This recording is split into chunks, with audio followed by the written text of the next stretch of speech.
সূরা আল ফাতিহা। আউযু বিল্লাহি মিনাশ শাইতানির রাজীম। বিসমিল্লাহির রহমানির রহিম। রহমান রহিম আল্লাহ তাআলার নামে শুরু করছি। আলহামদুলিল্লাহি রাব্বিল আলামিন আর রহমানির রহিম মালিক ইয়াউমিদ্দিন।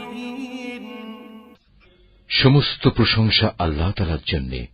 তিনি সৃষ্টিকুলের মালিক, তিনি পরম দয়ালু, অতি মেহেরবান, তিনি বিচার দিনের মালিক।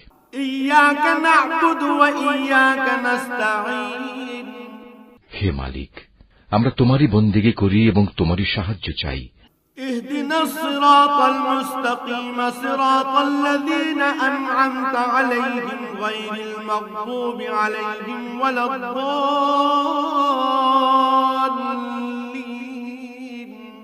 তুমি আমাদের সরল ও অবিচল পথটি দেখিয়ে দাও, তাদের পথ যাদের উপর তুমি অনুগ্রহ করেছ, তাদের পথ নয় যাদের উপর অভিশাপ দেওয়া হয়েছে, এবং তাদের পথ নয় যারা পথভ্রষ্ট হয়েছে।